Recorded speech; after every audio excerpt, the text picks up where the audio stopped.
Welcome to the New Patients for Life podcast, the place where independent dental practice owners learn the insider secrets to effectively growing their practice in today's rapidly changing and hyper-competitive dental economy.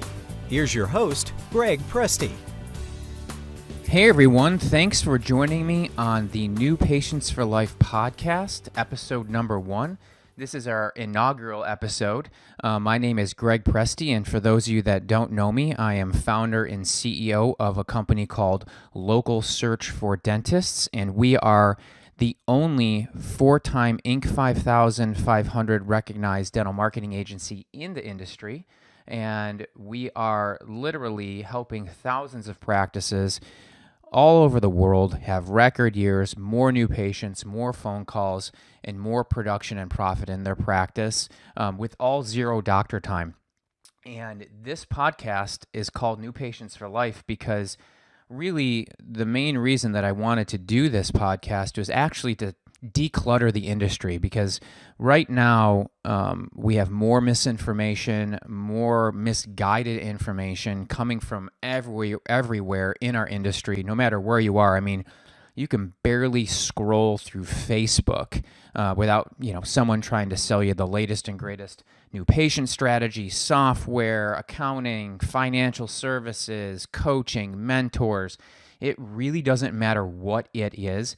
Dentistry right now is flooded with so-called experts and gurus who claim to have your best interests at heart and have your success at heart. But the reality of that is they really just want to sell you a whole bunch of stuff and could care less whether your practice succeeds. And so the sole purpose of me creating this podcast is to essentially have a clear path of success for you in your practice, taking tangible things that you can do right away. And the reason for that is because unlike most coaches and mentors or other dentists who really can only talk about their specific experience inside of their practice, which is only one practice, right, in their town, which is unique, have unique patients, unique abilities, different things, different processes, and they sort of say, this is how it's got to be because this is the way that I do it, so therefore it will be successful for you.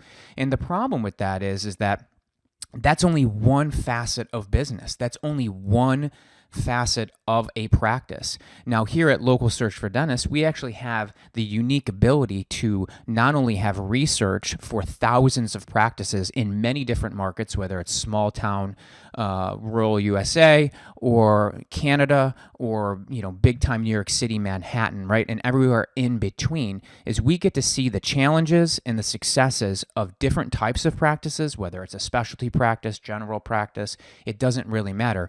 We have the unique advantage, and I specifically have the unique advantage of seeing this from a 30,000-foot view. So I get the unique privilege of sharing that with you on this podcast because essentially now you get access to thousands and thousands of data points, not just one mentor or one coach or one way of doing things who had it their way in their practice, who say this is the way it has to be. Because right now, I'm here to serve the dental industry, right? Is because unfortunately we get calls every day of dentists being taken advantage of or just misguided truths who really need to get their cash flow up or want to meet their goals and they don't have a clear path to success. So this first podcast is going to be basically me kind of laying the framework for the rest of these podcasts. We're going to try to keep it to around 30 minutes, make it short, quick, punchy. It's going to be on all medias. It's going to be on iTunes, YouTube, our website. It's going to be loaded up to the Google Play application as well, so you can take it in your car. No matter what, we're going to give it to you in all different kinds of formats. And I'm going to be talking about all types of topics, right? We're going to talk about dental marketing. We're going to talk about referrals, new patients. We're going to talk about things to add to your practice, whether that's software or systems. I'm also going to bring in guests from time to time. It's not going to be loaded with a guest every week, a so-called expert. You're going to get a lot of me because we have so much access to dentists. I want to share everything I learn every single day with you week in and week out. But we're going to bring in financial service experts. We're going to bring in, system experts, team experts, leadership experts. And I went to business school. I have an MBA, so I'm going to be able to really cut through the baloney that's out there and help you really declutter your practice, because one of the things that I'm seeing right now is I'm seeing a lot of practices really, really struggling with new patients and cash flow. And the reason for that is I really want to talk to you about kind of the idea of where we are in this new dental economy. We all know dentistry is not what it used to be. We all know that competition is at an all-time high. Everyone is fighting over patients. Market share is tougher and tougher to come by every single week, right? And there's a lot of reasons for that. But the reality of the situation is that right now, as I say this, whether you have a struggling practice, a okay practice, or an uber successful practice, everyone is in the same boat. And it is a truly evolve or die scenario. And I don't mean that to be sort of, hyperbolic, but the reality is we've seen this across all companies in all industries, right? So the question that I need everyone to ask themselves who's listening to this podcast is your dental practice the next Kmart or Amazon? Because Bill Gates once said that success is a lousy teacher. It seduces smart people into thinking they can't lose. And we can go down the laundry list of companies that can apply to, right? And dentistry is no different, right? We can go back to the Kodak days, Kmart, Blockbuster videos, right? Those are three companies that were once at the top of their respected industries. And now they're a little bit more of a joke or a punchline, at a party that everyone kind of makes fun of, right? And it really revolves around corporate complacency and belief that once you figure out the secret to becoming successful, rich and happy, that it will last forever. Well, spoiler alert, it doesn't. Now, let's take Kodak, for example. And these are some of the things that I'm going to bring to you on this podcast. Is we're not going to just talk about dentistry. We're going to talk about other industries and how you can dovetail those things into your business, because that's the cool part about business. Every business has an applicable thing to the dental space, right? Some we can apply, some we can't, but we can always learn. We can always learn about, that is very knowledgeable. Maybe one day I can use that in my practice, right? So I'm going to bring you case studies like this because that's what we used to do in business school. We learned about all industries and we're able to apply it in different facets. You have to become the CEO of your practice, which is you have to be constantly studying, learning, listening to my podcast, asking questions, following my blog. You certainly can email me anytime you want, right? And so the gist of it is, let's take Kodak, for example, a company whose business centered around the production and sale of film and cameras. And actually, believe it or not, they invented the digital camera. A lot of people don't really know that, right? And then out of fear, they sort of stashed it away in the closet in an effort to sort of safeguard their existing product revenues. Meanwhile, leaner, more aggressive companies who paid more attention to the changing technology and advancing consumer trends brought their own version of that camera to market, and Kodak lost out big time on revenue and market share. Now, double that for Kmart, a retailer that we know very well, sold low-price household products and clothes for, very, very, very, very affordable prices to the families across the country, and did an amazing job for decades and decades and decades. That is until an online startup company called Amazon literally leveled the playing field for retailers and made it so that consumers can easily access those same great products and goods for equally or lower prices, and they could do that from their couch. And factor in Amazon Prime, you can get that shipped to you within a day or two, literally overnight with a tap on your iPhone. Okay, so now let's get even deeper. Finally, Blockbuster Video. Some people remember those from great days from the 80s and the 90s, right? They had, extensive amounts of VHS collection. And some people, including their executive board, believed it would be around forever. I mean, they had dozens and dozens and hundreds of movies inside that retail space, right? VHS cassettes, which at the time was revolutionary and even kind of went into DVDs a little bit later. But, everyone thought on their board, how could you replace that variety and convenience? Well, along came Netflix. instead of hundreds of titles, they had thousands and thousands of titles, and those titles were available on demand with the click of a button on your TV, computer, or your phone, right? Netflix was the company that was more agile and able to adapt to the consumer demands faster and easier. Now, if you've noticed a theme with these companies, right? And we've seen retail businesses get broken in half, bankruptcies, basically every few quarters, right? What's the theme? Ignoring industry trends and consumer behavior. Those two things coupled together will crush a business. And in case you were wondering, this does directly apply to your dental practice in its current state of affairs. Dentistry is no exception. Every industry evolves and changes. Over the last several years, I've seen more practices get buried than I care to admit, right? And most of them do come to us asking for help because they need revenue and production and profit and patience. And in some cases, it's just too late because they've maybe ignored their numbers, consumer trends, behavior in their marketplace. They've maybe not studied competition the way that they should. They've become inefficient in the way that they conduct business. They don't know where the new patients are looking, right? Which we know 95% of people are on Google right now looking for dentists and dental services, and others are sort of doing the archaic way of trying to attract new patients. And so pay attention to those trends. Really take a 30,000-foot view of what you're doing in your practice. Take a Friday afternoon, take a Sunday morning, I don't care when you do it, carve out 2 to 3 hours and plow through what you're doing. Look at your numbers, look at your marketplace, look at the competition, look who's moving into town, look at exactly what you're doing to attract new patients. Know your new patient numbers, have goals, put a system in place to have something that's going to get you to those goals, right? And here's the deal. We know dentistry is not what it used to be, but there's a lot of doctors out there who really still believe what used to work for me will keep me successful forever. And that's a death sentence. No industry can do that. No one can survive that way. I mean, literally, Sears had a $1 billion market cap and now they're bankrupt, right? They thought they were invincible and stuck to their guns and eventually just bled to death.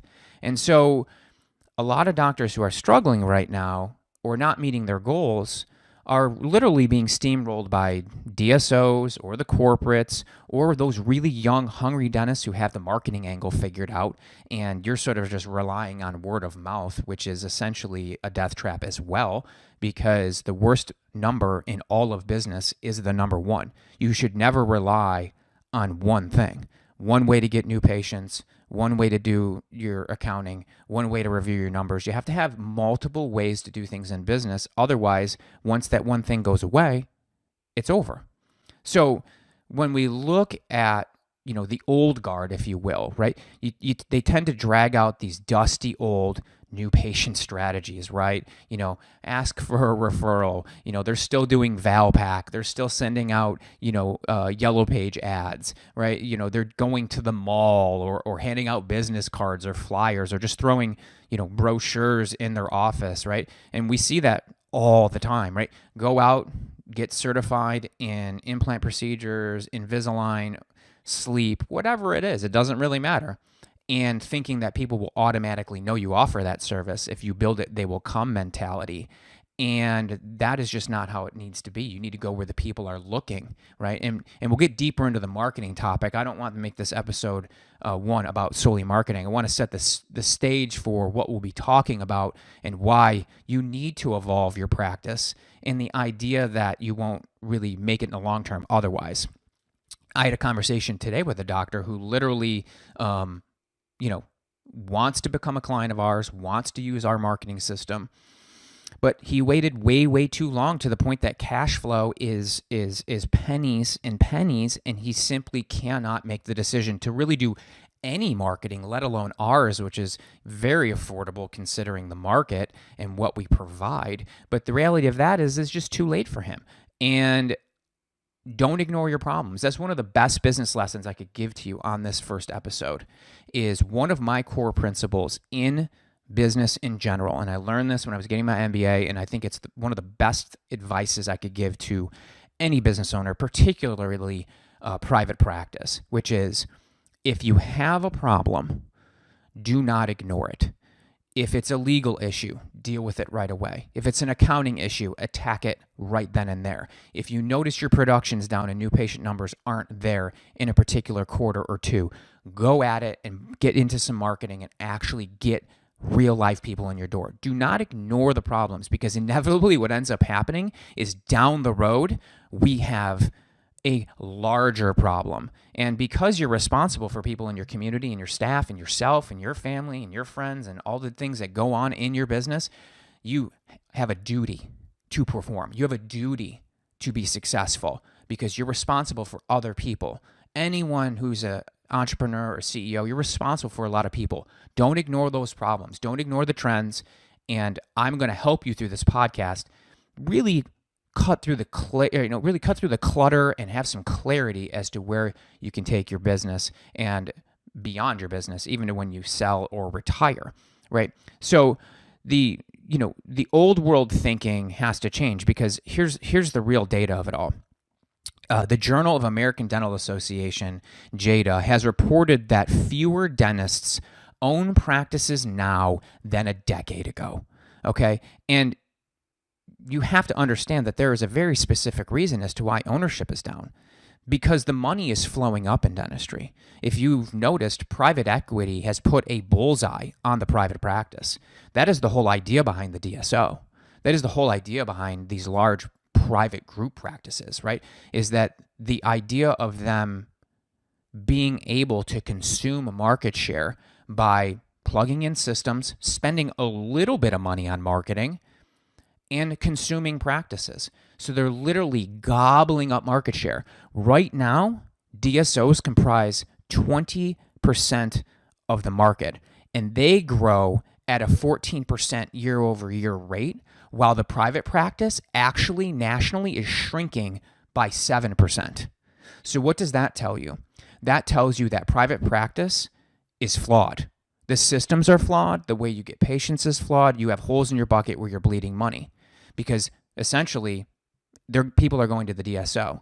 And one of the things that, I don't necessarily have a problem with DSOs, because they tend to buy my clients' practices and I'm happy that they can retire early. But, we primarily serve, the solo medium-sized practice, because, I like to fight for the small guy, and I feel as if that's where we've been for the last decade, and I want to continue to do that, and that's part of the reason I created this podcast. But DSOs in general, you have to understand, patients know no different, right? They go and they buy up a private practice, and the dentist still stays and he works, and they come in and they take over. And most times they don't change the brand name, or the brand name doesn't seem overly corporate-y, right? And the patients there really know no different. And so I tell you that because you don't know when a DSO comes to town, because your regular competition, chances are the name didn't change. So you're not necessarily knowing what's going on in your marketplace unless you're really, really paying attention and you have sort of like an insider or knowledge of that. So you're not always going to know when a DSO comes to town. You're not always going to know those things. So you have to build a fence around your patients, which means you have to be communicating with them every month. You have to be marketing every month. You have to be getting Google reviews. You have to have all of these systems in place that make sure people are getting reactivated. They're showing up for their appointments. You're limiting downtime. You're limiting no-shows. All those things are important, because the DSOs, the one thing that they know how to do, and the one thing that any successful dentist in your marketplace knows how to do, is they know how to market on Google. They know how to have what I like to call their Google house in order, because majority of the patients are there. Now, let's talk about online marketing in general and why it's important, and why not just having a website, which is just a glorified brochure in 2019. That is not marketing. That is just a static thing that you should have, but is no longer the deciding factor whether people choose you or not. And I just wrote an article for Dental Economics magazine that explains just this, because 90+% of people are trusting reviews just as highly as a personal recommendation, which means the modern referral has moved from offline to online. Your referrals Google you. So if they show up to your quote unquote Google page, not your website, your Google page, and you have old reviews or no reviews, you have no photos, maybe your phone number's wrong, maybe your address is incorrect. I've seen many businesses not even have business pages claimed, not even have their hours correct, right? Well, inevitably, that referral is not going to be comfortable bringing their friends and family to you. So they're going to choose the person who's right next to you on Google, which means you just lost a prospective referral. The best way to get your referral rate up is to have your Google house in order, have your Google page claimed, have pictures up there, have fresh reviews, fresh content, have a blog, right? If you've noticed, data tells us this has nothing to do with your website. Now, maybe they want to look at what services you offer, and they'll go and they'll take a peek, see your photo, check out your staff, but they're immediately going back to Google. And this is not just me saying this. This is legitimately hardcore data from data aggregators who do this consistently. 90+% of people are reading reviews. I think it's actually 97%. So the takeaway there is we're talking about evolving or dying, right? Do we want to be Kmart or do we want to be Amazon? We want to be Amazon. We want to be absolutely dominant. And the best way to do that is be on the current path that every successful practice is on, right? Because we now know that 30% of millennials have untreated tooth decay, which is the highest of any age group, right? And the millennial generation gets a bad rap. And I quite frankly love millennials because most people think they're whiny college kids playing around on their phone and ignoring you, and they don't want to work and they're lazy and they don't have money. Well, that's actually not millennials. Millennials are now, believe it or not, 30-year-olds who are in professional services in corporate America. They have real jobs. They're married with kids now, right? And they are literally 77 million strong in this country. They are 3 times the size of Gen X. But here's the thing. Before you know it, in the next, I would say probably 2 years, they're going to be 50% of your patient base. And the reason that that's so critical and the reason that you have to learn from that and not buck that idea is because that's an inevitable truth. That's an evolve or die scenario, right? You know, that's a Kodak moment where you've ignored the digital camera. They're going to be half your patient base and growing. And here's the deal. They have high-paying jobs. They have no problem spending money because they have disposable income, plus they have no problem with debt. They will load up on debt. They had college debt. They have credit card debt. They don't care. They'll use Care Credit. They'll finance themselves. They'll take out a Visa. They do not care. If you can speak to them properly, which is the key, speaking to them properly is the most important part because they want to know the truth behind marketing, right? They're very skeptical. They are very skeptical. They don't want to read an ad. They don't respond to promotions on Facebook, right? They see Facebook ads and they unfollow practices. They block them, right? What they do is they want to have a conversation with real patients. And what is the best way to do that? Google reviews. So when they're looking to choose a dentist for their family and for themselves and for their spouses and who they are comfortable referring to, they go to Google. And what do they look for? They look for YouTube videos from your best patients bragging about you. They look for fresh and current, well-written Google reviews. They look for your blog. They look for consistency. If they show up and a photo is off or your hours are off, they're gone. They're moving to the next person. They're highly skeptical, but also very, very loyal and willing to buy. And you need to understand that having your Google house in order is exactly what you need to do. So remember, the bigger overall lesson here is inaction and indecision, right? Evolve or die. Now remember, more harm is done by indecision than bad decision. Because remember this, making no decision is still a decision. So when people don't take action, you're standing still. Think about a runner. Can you win a race if he's not running? No. Can you grow a business if you're not following the trends? No, it's impossible. So Don't put things off to the side. Don't ignore your problems. Follow up with people who call you. Make sure that you have processes in place to get new patients. Make sure your Google House is in order, because whether you like to realize it or not, you have to market, appropriately, but you also have attrition in your business, because the ADA reports that on average 12% of your patient base each year will disappear. And believe it or not, the number is actually higher. It's actually closer to 20% in most practices. That's a national average. I've actually seen numbers closer to 18 to 20% on that, and I believe that to be true. And that's from a bunch of different things, right? Moving, death, neglect, everywhere in between, right? But that is a huge portion of your patient base. Well, do you have a way to communicate with those people to get them back in the door? Do you have a marketing system to replace that 20% that leave you every single year, year over year, right? Because that stacks on itself, right? 20% year over year, right? Before we know it, you could lose half your patient base and you have no system to replace them.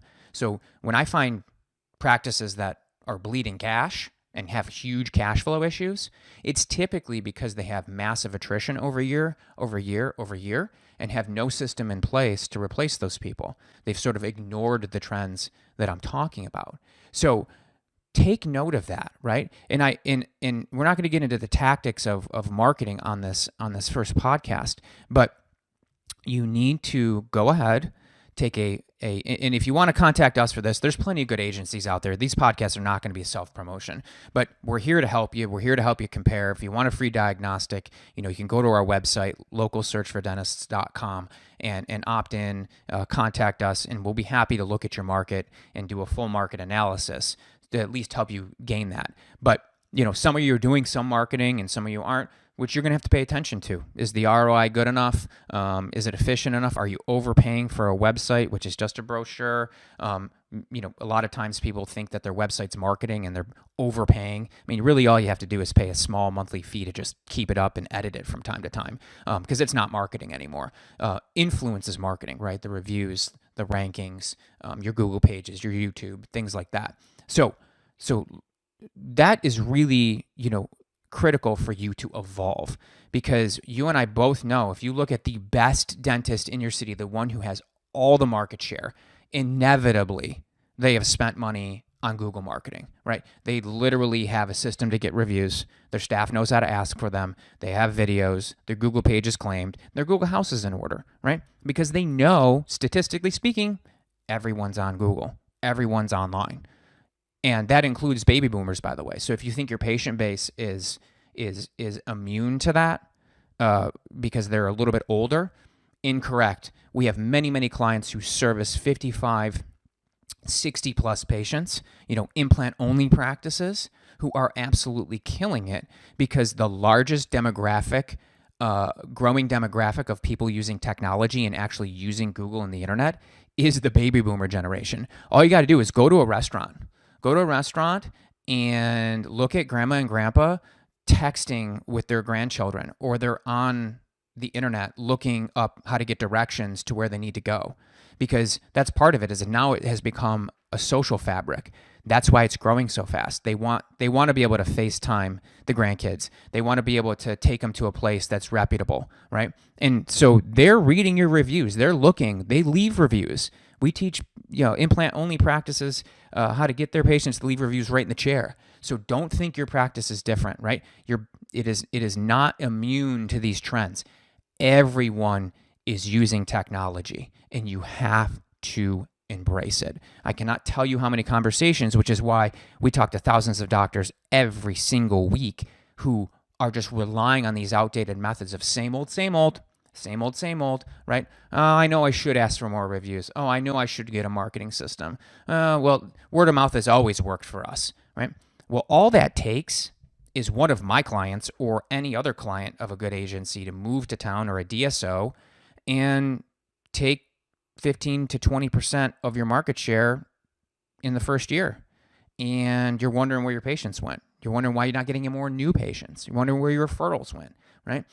So do not be complacent. Remember, the overall lesson here is inaction and indecision. So I'm going to leave you with this. We're going to wrap this up. What I want you to do, action item. I'm going to give you action items at every single end of this podcast because I want you to take action. If you stand still, you don't make progress, right? It's like working out. If you're not gonna go to the gym or you're not gonna go for a run, you're not gonna get physically fit, right? It's the same idea in business. Your business is like your body. You have to take care of it, you have to improve it, and you have to evolve, right? So what I want you to do is I want you to take 3 hours this week, and I want you to go into your numbers. I want you to look at your production, your profitability. I want you to look at your new patient flow, how many you're getting, right? I want you to look at the value of those people. And then I want you to dive into your marketing, right? And if you're not doing any marketing, I want you to come up with an action plan to start to get more Google reviews and start to get your Google house in order. And if you need help with it, we'll certainly help you with that. But the reality is those little things, taking 2 to 3 hours every single week, will make you dramatically better than the practice down the street because majority are not doing that. So if you do those little things, those small hinges will swing some very, very large doors for you. Trust me, we see it every single week, and I'm happy to help if I can. So this has been episode 1 of the New Patients for Life podcast. Certainly opt in on our blog so you can get updates on these podcasts. We're going to do them every single week. Subscribe on iTunes or YouTube or Google, and certainly share it on social media. Send it to your friends. We're happy to continue to provide clear content, cut through the baloney that's out there in the dental industry. And believe it or not, just because someone has been a successful practitioner in their marketplace doesn't mean they can help grow your practice or have the right answers for your practice. We have the unique ability to see thousands of practices all over the world and have unique research and data points as to what makes people choose you versus someone else. So that's been great today. I've really enjoyed this podcast. My name's Graig Presti, CEO of Local Search for Dentists, and we'll see you around. Thank you for listening to the New Patients for Life podcast. Remember to subscribe on iTunes, YouTube, and Google Play.